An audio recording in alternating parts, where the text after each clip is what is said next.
Marc-Antoine Jamet, bonjour. Donc, vous êtes secrétaire Bonjour. général du groupe LVMH. Est-ce que vous pouvez nous dire un petit peu ce que fait le groupe LVMH en Normandie? On pourrait croire qu'il n'a que quelques boutiques à Deauville et c'est tout, qu'il a une quinzaine de magasins Sephora et c'est tout. Mais en Normandie, le groupe LVMH produit. Il produit directement à Ducey, qui est un atelier qui n'est pas très loin d'ici, face au Mont-Saint-Michel. 700 salariés pour des sacs connus, Kelly, Keepall, que l'on fabrique ici, Speedy. Et puis également, il est un grand donneur d'ordre pour beaucoup d'entreprises normandes. Je prends un exemple à Haunebourg, une entreprise qui est connue, qui s'appelle Aptar, qui fait 170 millions de chiffre d'affaires.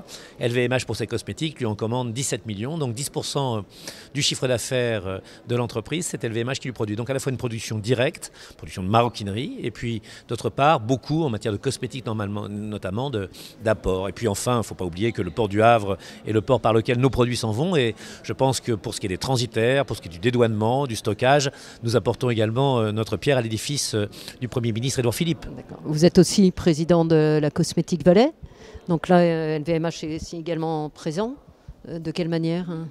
La Cosmétique Vallée, c'est une grande région de mutualisation, un écosystème, un tissu industriel à l'allemande qui est sur 3 grandes régions, l'Île-de-France, la région centre et la Normandie. Et la Normandie, c'est beaucoup de tests, par exemple, qui sont faits à Évreux, c'est beaucoup de packaging qui est fait dans l'Eure, c'est également énormément d'entreprises que l'on ne voit pas toujours, mais qui sont, par exemple, Rock et Neutrogena, qui sont à Val-de-Reuil, et qui, dans le monde de la cosmétique, aussi bien du côté de la production que du côté des essais, que de la petite série, sont là. Et puis, c'est surtout de manière ultra importante, le flaconnage, la vallée de la Brelle, 70% des flacons, des parfums de luxe, des parfums importants, sont faits là. Tout ce qu'on a dans nos salles de bain, qu'on voit et qui fait rêver, notamment au moment de Noël, eh bien, c'est fabriqué chez nous, dans la Glace Vallée, dans la vallée de la Brelle, avec des entreprises comme Pochet qui sont absolument extraordinaires.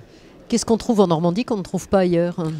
On trouve une main-d'œuvre, une capacité de travail, une volonté de travail qui est importante. On est un pays manufacturier en Normandie. On sait ce que sont la dentelle à Alençon, on sait ce qu'est la faïence à Rouen. On a vu des savoir-faire, des métiers, des traditions se faire. Et puis il y a un environnement pour le luxe. Il faut qu'il y ait eu Marcel Proust qui vienne à Cabourg. Il est indispensable que Flaubert ait écrit. Il est indispensable que Monet et Boudin aient peint la Normandie.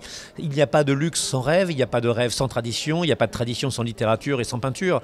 Et ça, nous l'apportons. Et je mets en prime Richard Cœur de Lion et Guillaume le Conquérant. Il faut des territoires qui parlent au monde. La Normandie parle au monde, le luxe doit parler au monde, le luxe doit avoir ce made in France, l'innovation, la sécurité, l'authenticité des matières premières, la capacité à protéger l'environnement. Et bien en Normandie, on a tout ça.